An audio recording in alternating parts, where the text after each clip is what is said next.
नमस्कार, बहुत स्वागत आप सभी का। आप देख रहे हैं कुरुक्षेत्र 2024। मैं हूं सौरभ शर्मा आपके साथ। देखिए, अब से लेकर 2024 के चुनाव तक सवाल तो एक ही है कि कौन बनेगा प्रधानमंत्री। 2024 में 2014 और 19 की तरीके से नरेंद्र मोदी जीत की हैट्रिक लगाएंगे या इस बार ये जो गठबंधन बन रहा है सारे तमाम विपक्षी दलों का, ये कोई कमाल कर पाएगा।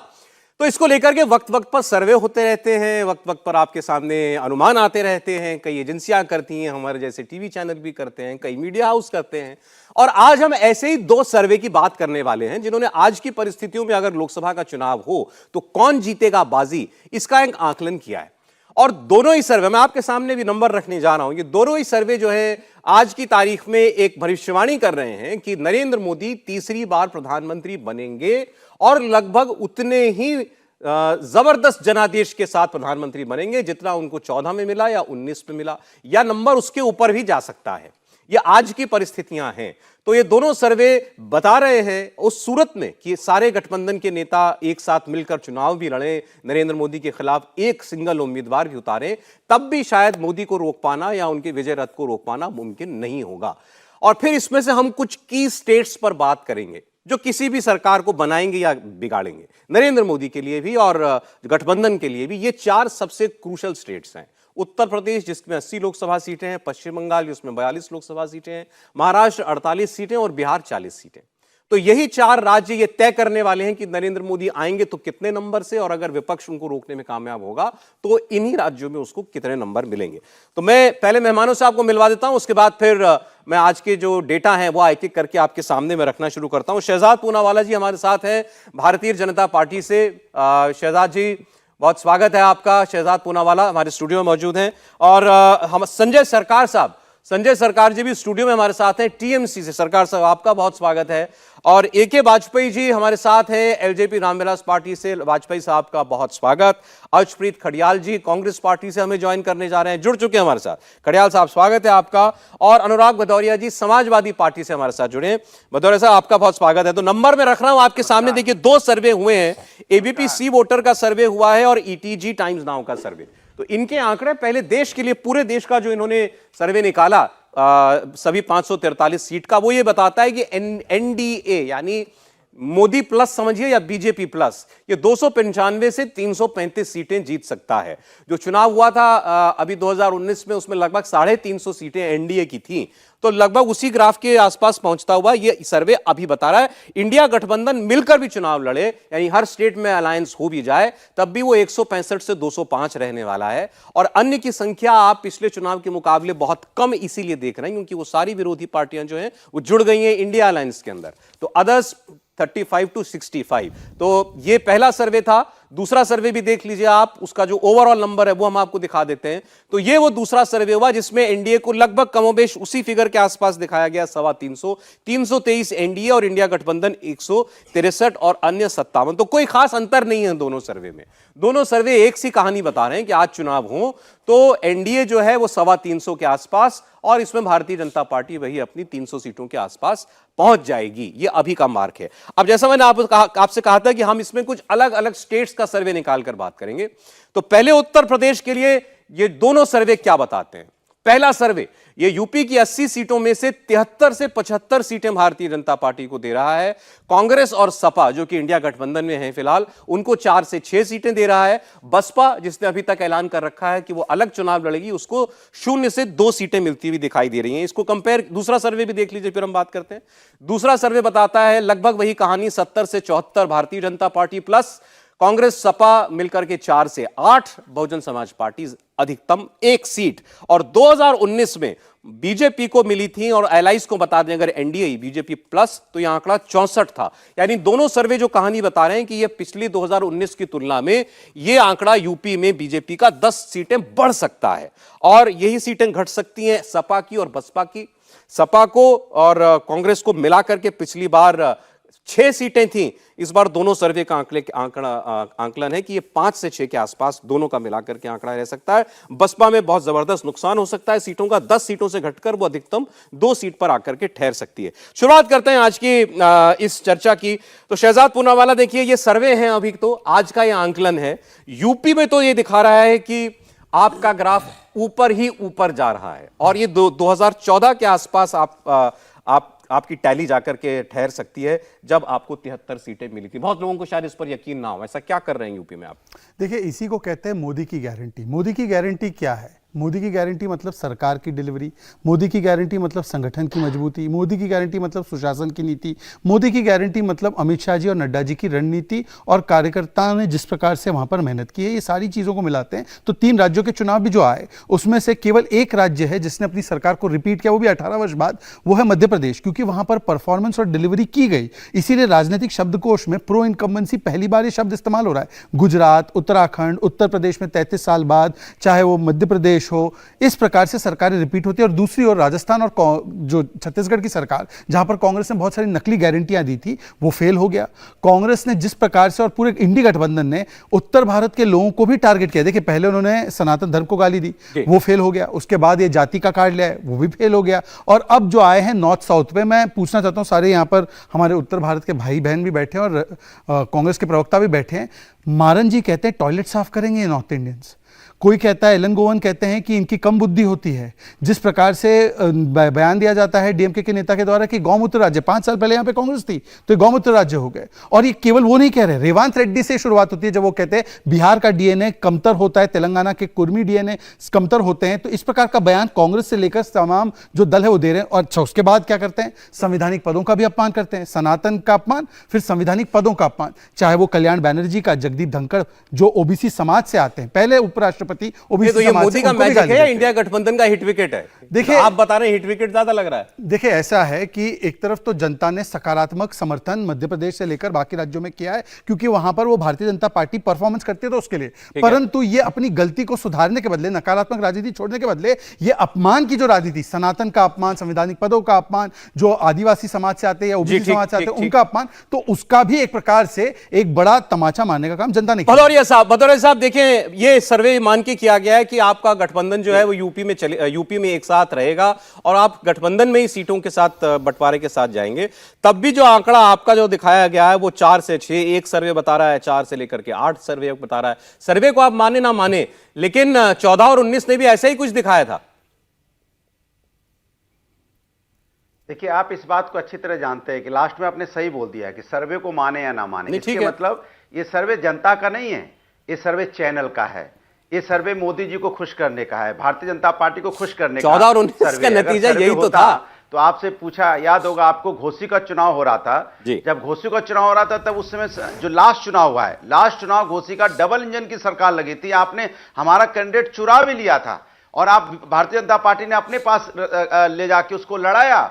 उसके बाद भी वो 50 से ज्यादा % वोट समाजवादी पार्टी को वहां पे मिले। भारतीय जनता पार्टी को वहां पे किस बुरी तरह हार का सामना पड़ा, करीब 45,000 वोट से विधानसभा का चुनाव हारे।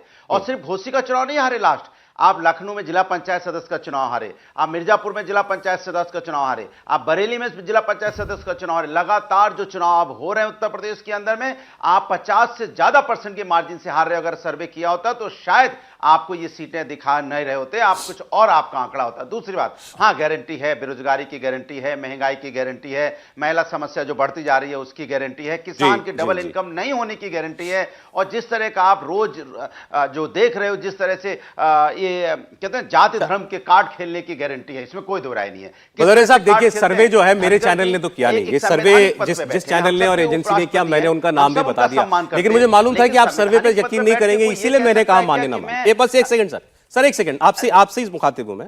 आपने मुझे जिला पंचायत से लेकर के विधानसभा तक का आंकड़ा बता दिया। मेरी बात पूरी नहीं, आपने मेरी बात आप बोल लीजिएगा ना, आप मुझे लोकसभा के क्यों नहीं बता रहे? सौरभ जी ये ठीक नहीं है, मेरी बात पूरी होने दीजिए, कम से कम 2-3 मिनट बोलने दीजिए। 2-3 मिनट? अच्छा बोलिए। चलेगा ना कि मैं बोलूं ही ना, दूसरे बोलते रहे।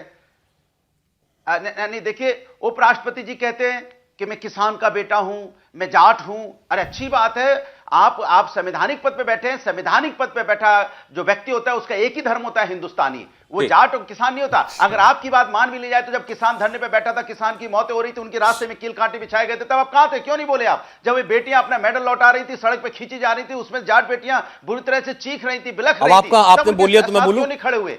मैं पूछना चाहता हूं, 146 सांसद, नहीं एक लास्ट है, 146 सांसदों को आपने निलंबित किया। 146 सांसद अलग अलग प्रदेशों से आते हैं, अलग अलग लोकसभा से आते हैं, अलग अलग। अच्छा भदौरिया साहब देखिए, बाकी लोग भी हैं, थोड़ा समय बराबर बैठना चाहिए। अब मैं बस जाति इतना का आपसे अपमान कर दिया, निवेदन कर उनके रहा लोकसभा का हूं, अपमान देखिए किया, उस राज्य अब का भदौरिया अपमान साहब किया, मेरी बात तो फिर सुनिएगा। क्या देखिए, होगा? ये सर्वे हुआ, सर्वे हम भी करते हैं, ये फिलहाल किसी और ने सर्वे किया, हम उनका आंकड़ा आपको दिखा रहे हैं। मैंने ये कहा कि ये सर्वे वही बता रहा है जो लगभग 2014 का नतीजा था, उसी के आसपास 2019 से बढ़ करके, क्योंकि 14 में इनको ज्यादा सीटें आई थी।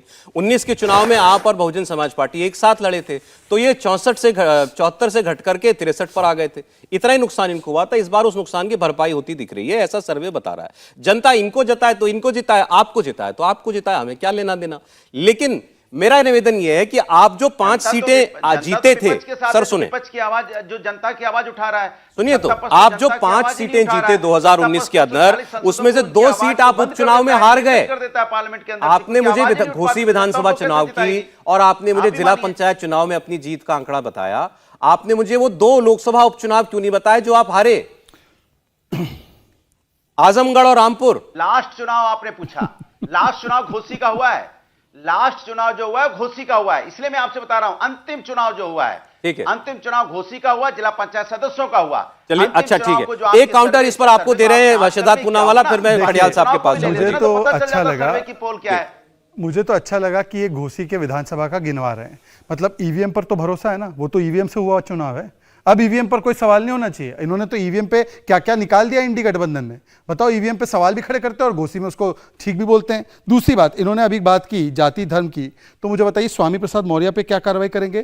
क्योंकि उन्होंने बात किया बांटने वाली राजनीति की, तो बताइए दयानिधि मारन पर क्या स्टैंड है? वो बोलते हैं टॉयलेट साफ करने वाले कॉन्स्टिट्यूशनल पोजीशन पर बैठने वाले रेवंत रेड्डी ने जो बिहार डीएनए के बारे में बोला, और आखिरी बात महिलाओं के विषय में उन्होंने बात रखी, वहां पर तो केस चल रहा है। नीतीश कुमार ने जो महिलाओं के विषय में बोला, उस पर अधिकृत स्टैंड इंडिया अलायंस का, और खास करके अखिलेश यादव जी का स्टैंड स्वामी प्रसाद मौर्य पर। और आज शफीकुर रहमान बर्क बोलते हैं कि मैं सुप्रीम कोर्ट के फैसले को नहीं मानता, बाबरी मस्जिद ही वहीं होगी और वहां पर राम मंदिर नहीं होगा। उस पर क्या स्टैंड? एक बार खड़ियाल साहब के पास में जाना चाहता हूं। अर्शप्रीत खड़ियाल जी कांग्रेस पार्टी से हमारे साथ हैं। खड़ियाल साहब, उत्तर प्रदेश की स्टेट है, वो स्टेट जो तय करता है कि किसके सर जो है ताज सजने जा रहा है, और वहां आपकी जो परिस्थिति थी 2019 में 1 सीट आपको मिली थी।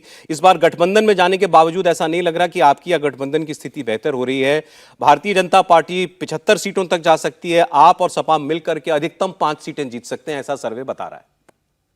देखिए 7 से ज्यादा दफा पोल्स जो हैं गलत साबित हुए हैं, और बहुत ही क्लासिक एग्जांपल है 2004 के लोकसभा पोल का।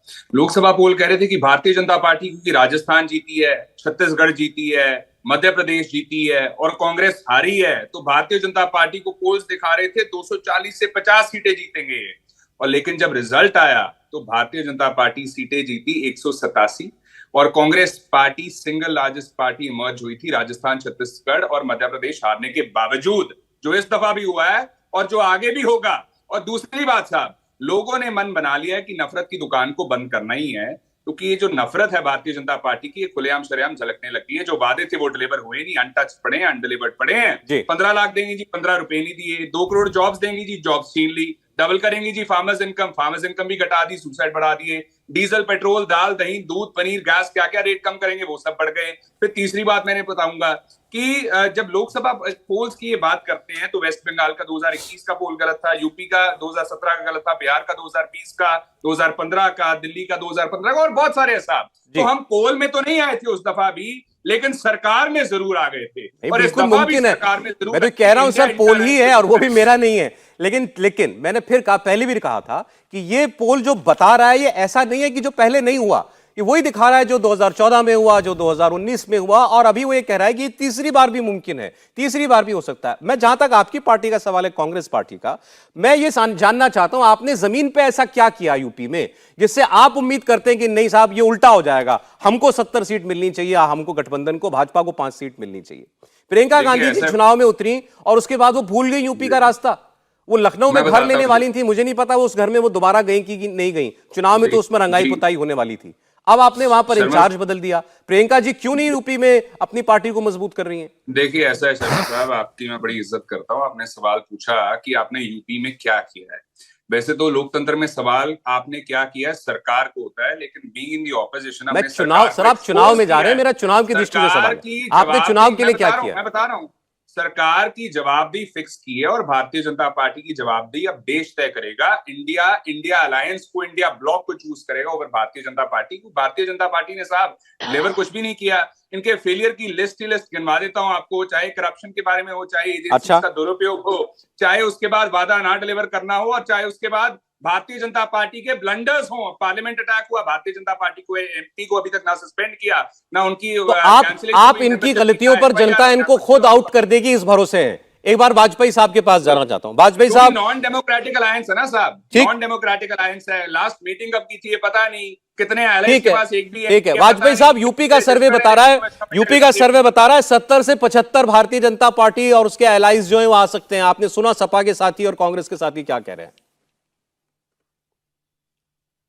देखिए, कांग्रेस को अपना जो स्थिति आकलन सही ढंग से नहीं करेंगे तो इस तरह की बातों से इनका कुछ होने वाला नहीं है। 3 तारीख के जो राज्यों के फैसले आए हैं वो इनके मुंह पे तमाचा है एक तरीके से। देखिए, सीधी सौरभ फाइट है 192 सीट पे बीजेपी वर्सेस कांग्रेस। उत्तर प्रदेश भी उसमें है, राजस्थान भी है, मध्य प्रदेश भी है, और छत्तीसगढ़ है, फिर हरियाणा है, पंजाब है, दिल्ली है। और इनका रिकॉर्ड है कि सिर्फ 16 सीट जीते हैं 192 में। मतलब ये हुआ कि बीजेपी का स्ट्राइकिंग रेट 92% है। तो कैसे इंप्रूव करोगे? खाली क्रिटिसिज्म से तो इंप्रूव होता नहीं, या खाली ये कहने से तो होता नहीं कि नॉन डिलीवरी है। नॉन डिलीवरी जनता को आपकी बात पे यकीन करना पड़ेगा। वो जनता ने किया नहीं, क्योंकि हुआ क्या है, राहुल गांधी ने भी गारंटी दी, कमलनाथ ने भी गारंटी दी, और खड़गे साहब ने, सब लोगों ने गारंटियां दी, लेकिन गारंटी चली मोदी की। जनता ने ये माना कि मोदी जो बात कह रहे हैं वो जरूर पूरी होगी, और इसीलिए रिजल्ट आए। अनुराग भदौरिया काय के किनारे थे? ये लखनऊ में पंचायत के, फिर बाई इलेक्शन के। अनुराग जी, टाइम का लड़ने से तो वोट मिलते नहीं आपको, माफ करना। और दूसरी बात है, जब लोकसभा का प्राइम मिनिस्टर का इलेक्शन होता है ना, तो मोदी खड़ा होते हैं। मोदी, आप बताओ कौन नेता है? ना नेता, ना नियत, और ना नीति। जवाब दे सकते हैं अनुराग जी आप? करती है जब आपको मौका मिलता है ना, सत्ता, आपको मौका मिलता है सत्ता का, तो आपकी परफॉर्मेंस कैसी है वो उसके दिमाग से निकल जवाब दीजिए। नहीं है। गायत्री प्रजापति का केस याद होगा आपको? जी कुछ पूछ रहे हैं? जवाब, आपकी बात का जवाब ले रहा हूं मैं, बोलिए अनुराग जी। मैं बोलूं? अच्छा जी, देखिए इंडिया गठबंधन एक लोकतांत्रिक, जैसे लोकतंत्र होता है ना, वो लोकतंत्र है। मजबूत नेता है, एक नहीं कई मजबूत नेता हैं। और एनडीए गठबंधन में प्रभु आप तो अपने नेता का भी नाम नहीं ले पाते।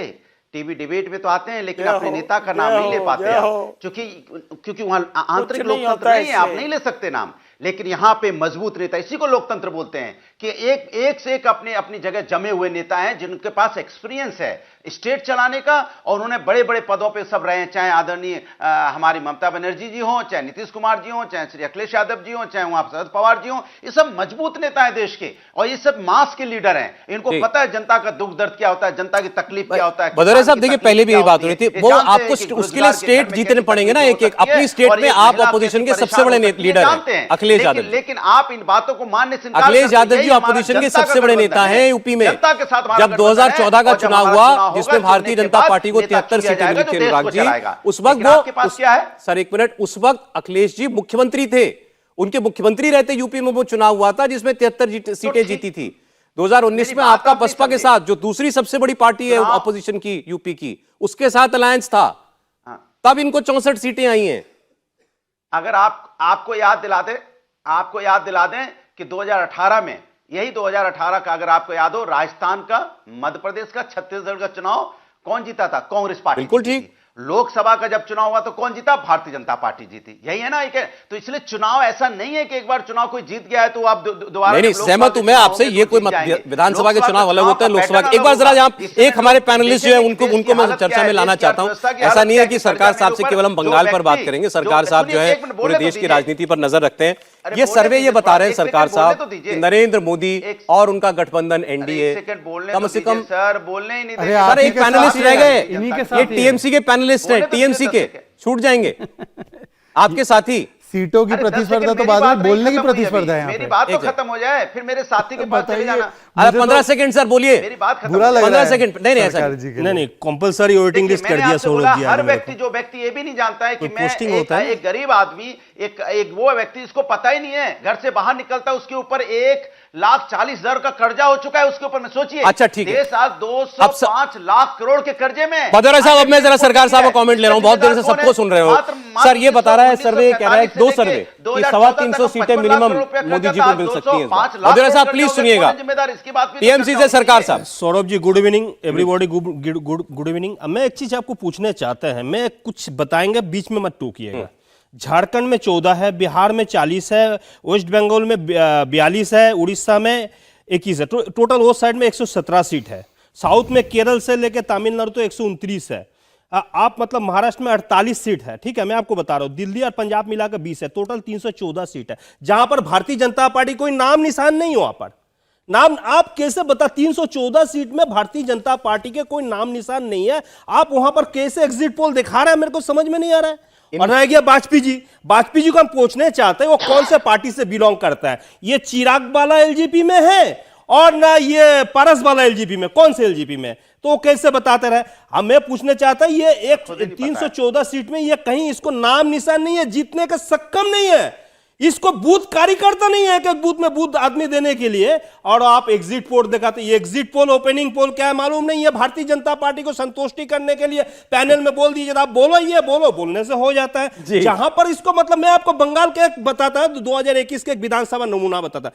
दक्षिण 24 परगना पड़ता है, जहां पर 31 विधानसभा सीट है, 12,300 बूथ है, जहां पर 3,800 बूथ में Bharatiya Janata party 2 digit cross नहीं कर पाया है। और 800 बूथ जहां पर कैनिंग में 156 और आपको भांगुर में 240, जहां पर भारतीय जनता पार्टी 0 वोट मिला था। सेंट्रल फोर्स इनके था, सेंट्रल एजेंसी इनका था, और तमाम मतलब इलेक्शन से लेकर, मेरे को बोलने दीजिए, उसके बावजूद भी वहां पर 0 वोट मिला है उनको, 0। ठीक है। और ये कह रहे हैं 314 सीट जहां पर हैं, जहां पर मैं बता दिया, झारखंड, बिहार, वेस्ट बंगाल, उड़ीसा, कर्नाटक, केरल, तमिलनाडु। अच्छा सरकार साहब, आपकी बात का जवाब तो ये देंगे। मैं तो गणित, सर मैं छोटा सा गणित लगा रहा था, ब्रेक लेना पड़ेगा, मजबूरी मैंने आपको रोका। 543 सीट पर चुनाव होता है सर, आप मुझे 314 सीट बता रहे हो जहां बीजेपी का कोई लेना देना नहीं है, तो इनको 3 सीट कैसे आ गई थी? इलेक्शन कमीशन ने डिक्लेयर किया ना 303 सीट भाजपा 2019, कहां से आ गई फिर वो 303? एक चीज आपको बता रहे हैं, अब मैं ब्रेक के बाद बात करता हूं, फिर आपसे ब्रेक के बाद बात करते हैं। और बिहार, पश्चिम बंगाल और महाराष्ट्र, इन तीनों राज्यों की अलग से हम बात करेंगे। एक छोटा सा ब्रेक, हम फिर आपको बताते हैं, बात कर रहे हैं कि क्या नरेंद्र मोदी आज चुनाव से 3 महीना पहले जीत की दहलीज पर खड़े नजर आ रहे हैं, या महागठबंधन कुछ ऐसा कर रहा है जिससे मोदी को रोका जा सकता है। लौटते हैं ब्रेक के बाद।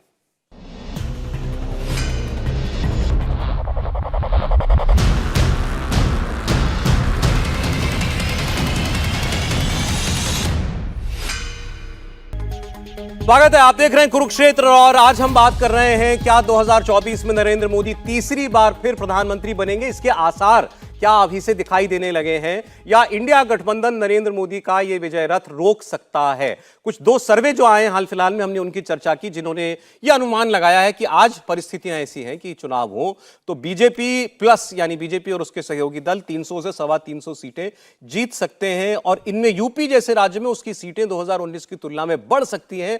75 सीटों तक भारतीय जनता पार्टी अपने सहयोगी दलों के पास के साथ जा सकती है, और बसपा, कांग्रेस, सपा तीनों मिलकर भी शायद 5 सीटों पर सिमट जाएं उत्तर प्रदेश जैसे बड़े राज्य के अंदर। मेहमान हमारे साथ है, मैं जरा आपके सामने अगला राज्य रख दूं, फिर हम लोग चर्चा को आगे बढ़ाते हैं। बिहार का सर्वे क्या कहता है? बिहार की 40 सीटें, क्योंकि इन 40 में से 39 सीटें भारतीय जनता पार्टी ने पिछली बार जीती थी, तो यह पहला सर्वे है जो ये दिखा रहा है कि बीजेपी को जबरदस्त नुकसान हो सकता है इस बार बिहार के अंदर। बीजेपी के नंबर जो है 16 से 18 के बीच जो है रह सकते हैं। महागठबंधन यानी नीतीश कुमार की जेडीयू, आरजेडी, कांग्रेस पार्टी, उसमें लेफ्ट भी है, एनसीपी भी है, सब मिलकर 21 से 23 सीटें जीत सकती हैं, और अन्य जो हैं वो 0 से 2 पर। तो बीजेपी और प्लस को बड़ा नुकसान है ये।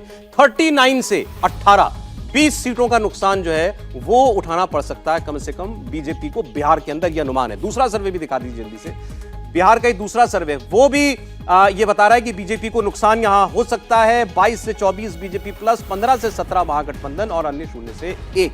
तो ये आपने देखा, ये अनुमान जो है बिहार को लेकर के हैं कि बिहार में 15 से 20 सीटों के आसपास जो है शहजाद पूनावाला, आपकी टैली जो है वो पीछे आ सकती है। तो यूपी में नंबर बढ़ रहे हैं, बिहार में घट रहे हैं। मैं इसका पहले जवाब दे दूं। सबसे पहले तो आपको याद होगा कि 2019 में हमने जेडीयू के साथ मिलकर लड़ा था और उस समय पर हमारी 17 और जेडीयू की 16 आई थी सीटें, तो उस प्रकार से आई थी सीटें। और आज अगर आप केवल बीजेपी की 22 दिखा रहे हैं तो मुझे लगता है प्लस गठबंधन है। ठीक है, उस समय पर हमारे पास हम पार्टी के साथ गठबंधन नहीं था, तो मुझे लगता है कि ये तो एक प्रकार से हम बढ़ रहे हैं। और मैं आपको कह रहा हूं कि अभी तो ये इस स्टेज पे हो रहे चुनाव के नतीजे या सर्वे, आगे आते आते आप देखिए कि किस प्रकार से स्थितियां बनती है। मैं आपको उसका उदाहरण देता हूं। अभी सरकार साहब ने कहा 300 प्लस सीट में हमारा कोई प्रेजेंस नहीं, क्या बोल जाते, 224 सीट्स पर मान्यवर 50% वोट शेयर हमें 2019 में मिला है।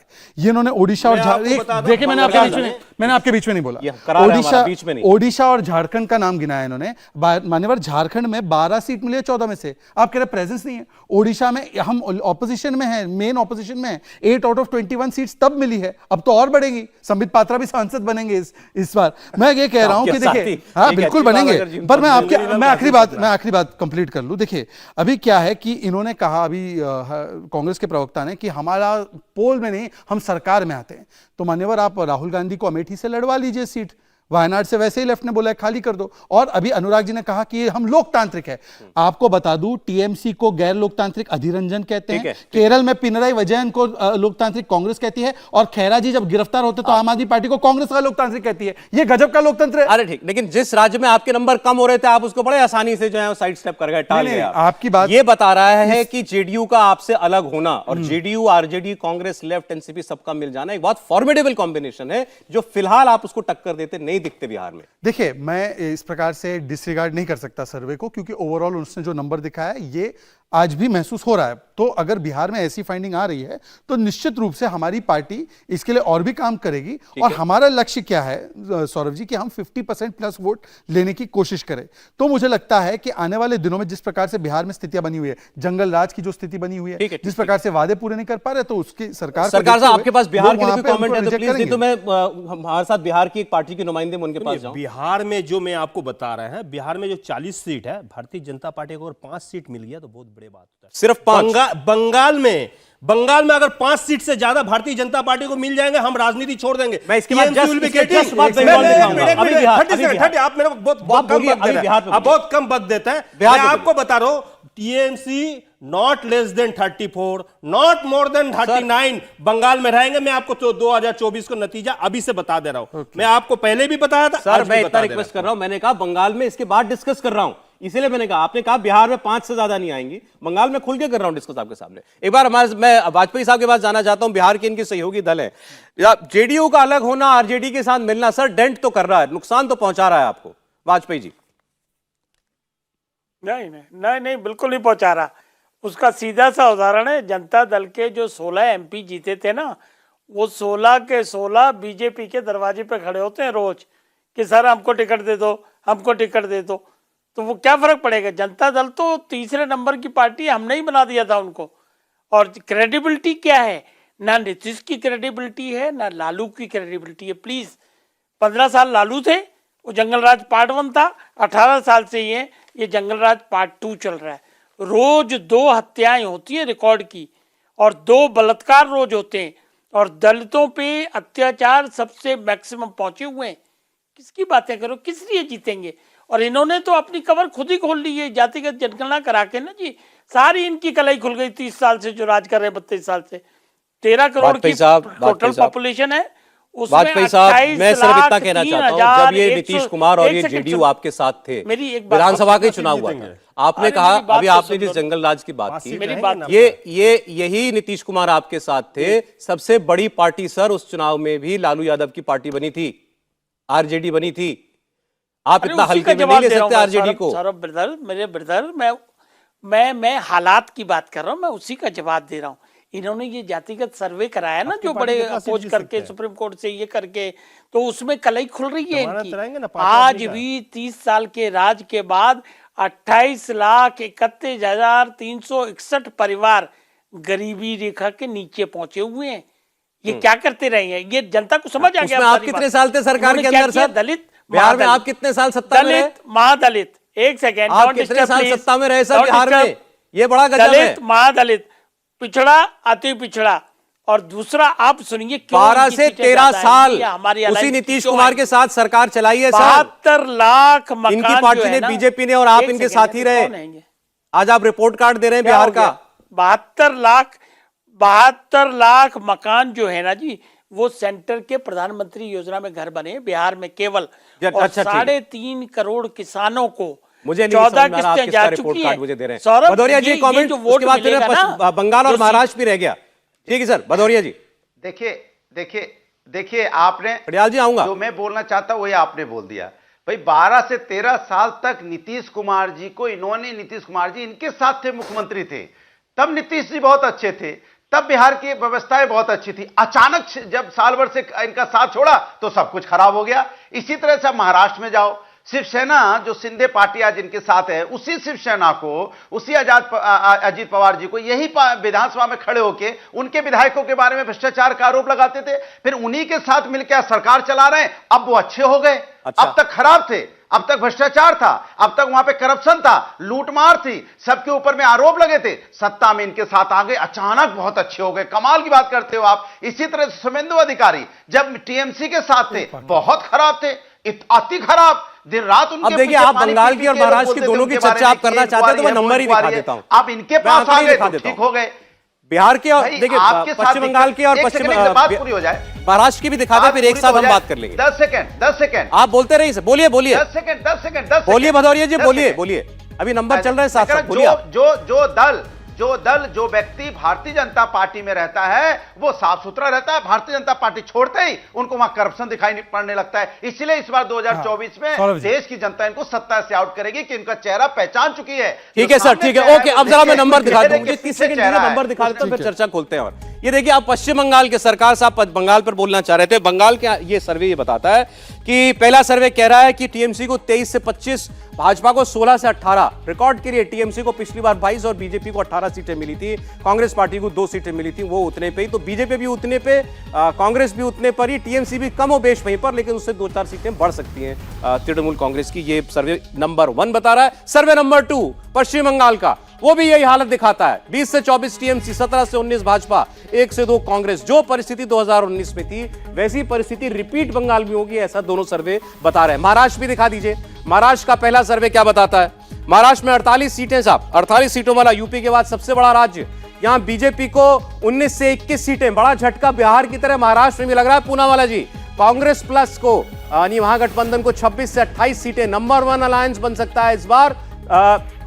जो वहां पर इंडिया गठबंधन होगा, जिसमें शरद पवार की एनसीपी है, उद्धव ठाकरे की शिवसेना है, और भारतीय जनता पार्टी को जिस पिछली बार 41 सीटें थी शिवसेना के साथ मिलकर के, वो 41 से मैक्सिमम 21, तो 20 सीटें यहां भी लॉस। बिहार में 20 सीटों का नुकसान, महाराष्ट्र में 20 सीटों का नुकसान, ये सर्वे बता रहा है। दूसरा सर्वे महाराष्ट्र का जल्दी से दिखा दे।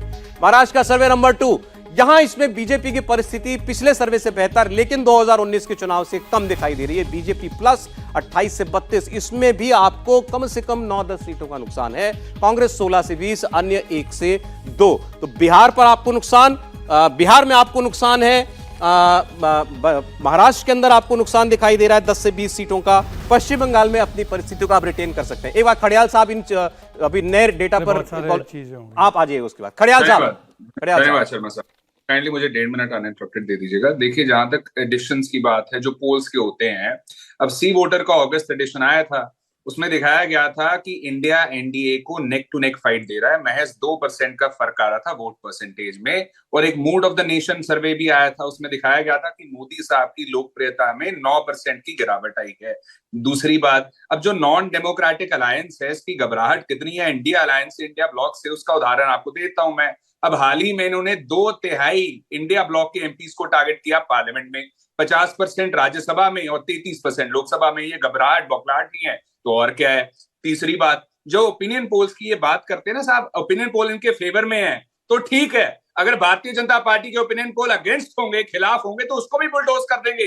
जैसे ऑपोजिशन एमपीज 146 को बुलडोज किया, डिसेंट को बुलडोज किया, चर्चा मांगने के लिए होम मिनिस्टर अमित शाह साहब की और प्रधानमंत्री साहब का बयान मांगने के लिए। अगली बात साहब ये है, मोदी साहब ने कहा ये हैट्रिक जो राजस्थान छत्तीसगढ़ एमपी का है 2024 के हैट्रिक में तब्दील होगा। अब मोदी साहब इतिहास भूल गए। इतिहास में शहजाद जी को याद करवा देता हूं, हो सकता है पहुंच जाए मोदी साहब तक भी ये बात। अब 2004 में भी जो पार्टी स्टेट इलेक्शंस जीती थी राजस्थान छत्तीसगढ़ एमपी के, वो लोकसभा में हारी थी। जो 2019 से पहले जीती थी वो लोकसभा में हारी थी। और अगर ऐसा 2 दफा हो सकता है तो तीसरी बार क्यों नहीं होगा? तो ये हैट्रिक जो मैंने आपको बताया 2004 का जो पैटर्न है 2019 आप रिवायत के भरोसे हैं, हाँ, जो मतलब चुनावी इतिहास की परंपरा वो दिखाई दे रही है। शर्मा साहब लास्ट चीज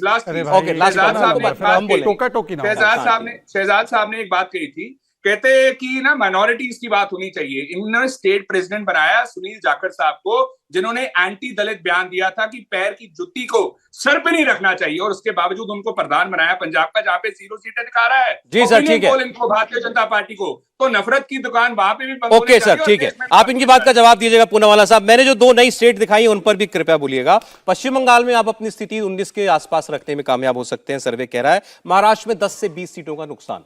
देखिए बहुत सारे विषय है, तो मुझे पूरा समय दीजिएगा और बीच में टोका टाकी ना हो। मैं लास्ट से शुरू करता हूं। देखिए अर्शप्रीत, कांग्रेस के जो प्रवक्ता है, यदि सुनील जाखड़ जी ने इतना ही भद्दा बयान दिया था, और पंजाब में तो दलित पॉपुलेशन काफी हाई है, इन्होंने तो सुनील जाखड़ को निकाला नहीं, वो तो स्वयं उस पार्टी से निकले। तो ऐसा क्यों किया कि उनको दामाद बनाकर रखा था उधर और सबसे हाईएस्ट पोजीशन पर रखा था? और कांग्रेस पार्टी दलितों के विषय में ना बोले तो बेहतर है। अंबेडकर जी को चुनाव हराने से लेकर भारत रत्न डिनाई करना कांग्रेस का ये पुराना इतिहास रहा है। और अगर आपको भरोसा नहीं है तो समाजवादी पार्टी से पूछ लीजिए। समाजवादी पार्टी का भी गजब है। 2017 में अलायंस करते हैं, जब सीटें मध्य प्रदेश में नहीं मिलती है तो चालू और धोखेबाज मिल सकते हैं, और फिर इंडिया अलायंस में उनके साथ भी बैठ जाते हैं। तो ये भी गजब का अवसरवाद है। अब देखिए मैं आपको बताता हूं, सारे कैलकुलेशन मैथ से नहीं होता, अरिथमेटिक से नहीं होता, चुनाव केमिस्ट्री से होता है।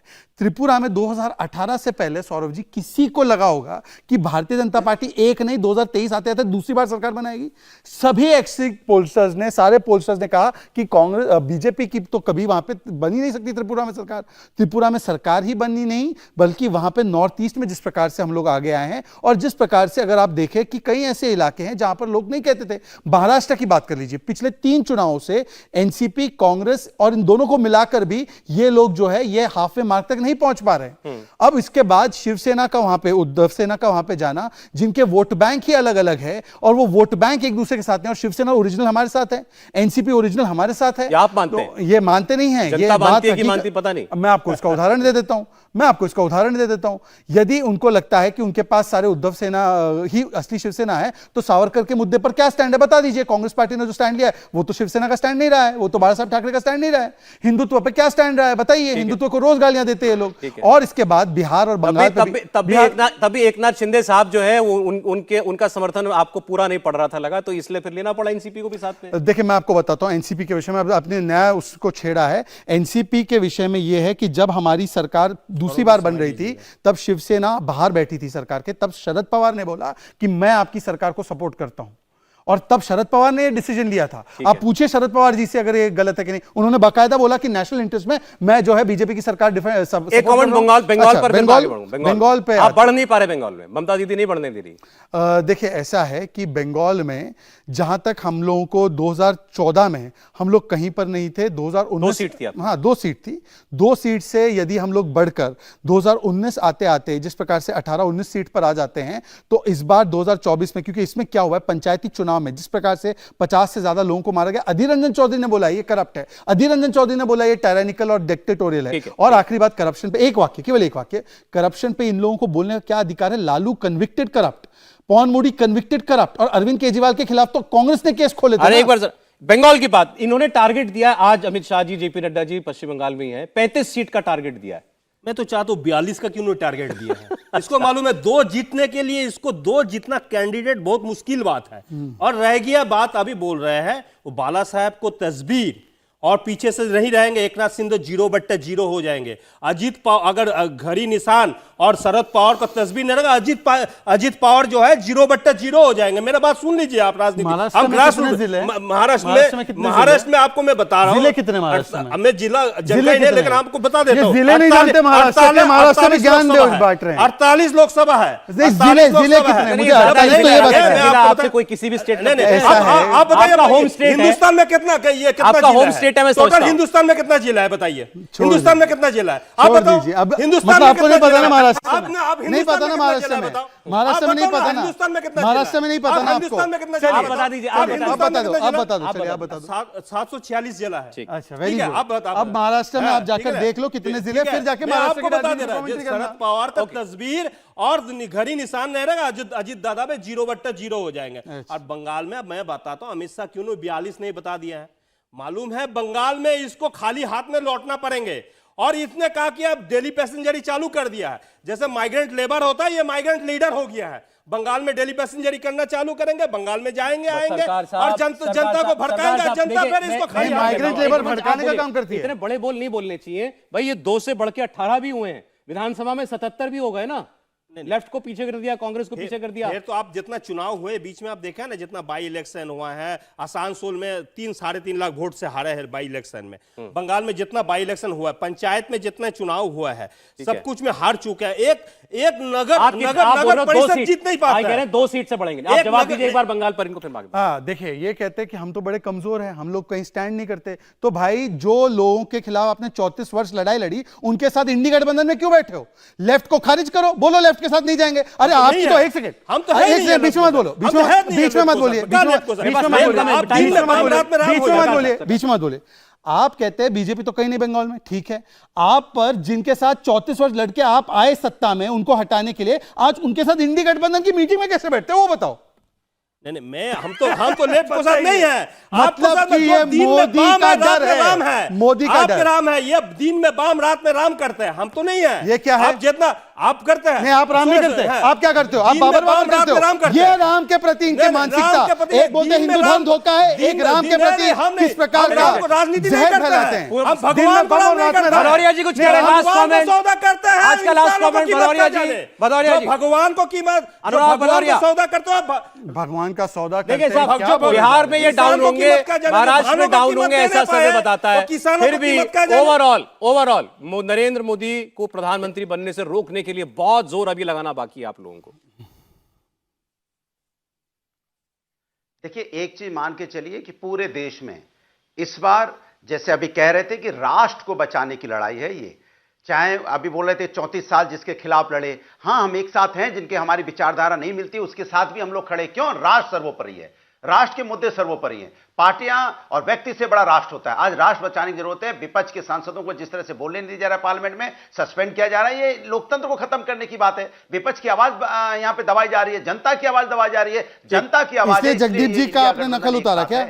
इसलिए जगदीप जी की नकल उतारी, भारतीय जनता पार्टी इसलिए जगदीप जी की नकल उतारी, जिनको गाली देती है, फिर बाद में एक ओबीसी उपराष्ट्रपति की नकल उतारी गई। अनुराग भदौरिया बोल नहीं पाते, अनुराग भदौरिया रेवंत रेड्डी पर नहीं बोल पाते, अनुराग भदौरिया जो उत्तर भारत पर बोला हमारे ने उस पर बोल नहीं पाते, पूरे देश में ज्ञान दे रहे हैं। 30 सेकंड जरा वाजपेयी साहब देखिए, विपक्ष के नेता ये कहते हैं आप क्या बोलते थे, दमन की अति हुई है इस बार, और हर अति का अंत क्या होता है हम सब जानते हैं। क्या जवाब है वाजपेयी साहब? जैसे 150 MP बाहर की सांसद से अति हो गई दमन की। देश की अर्थव्यवस्था यहाँ पे टूट रही है, शॉर्ट कमेंट वाजपेयी जी। कितनी किस तरह से ऐसा है, पतला होता जा रहा है। ये सौरभ जी ऐसा है, सौरभ, अरे यार ये अनुराग तो चुप ही नहीं होते हैं। अनुराग चुप हो जा। सौरभ ऐसा है कि देखिए देश की जनता क्या दिख रही है, आपकी पार्टी दो भागों में बांट दी थी, में किसने बार बांटी थी? बार विश्वास जगा रही है। नंबर 1, इस देश में क्या हो रहा है, या तो राम नाम जपा जा रहा है बार बार, या जिनको 80 करोड़ मुफ्त भोजन मिलता है ना दोनों टाइम, वो मोदी का नाम रट रहे हैं। वोट इसी पे पड़ेगा, मोदी के काम पे पड़ेगा और मोदी के नाम पर पड़ेगा। ये अपनी गलतफहमियां दूर कर लेंगे अभी जो रिजल्ट आएगा। बहुत शुक्रिया अरविंद वाजपेयी जी, शहजाद पूनावाला, अर्शमीत खड़ियाल जी, अनुराग भदौरिया जी, संजय सरकार साहब स्टूडियो में आने के लिए बहुत शुक्रिया आपका।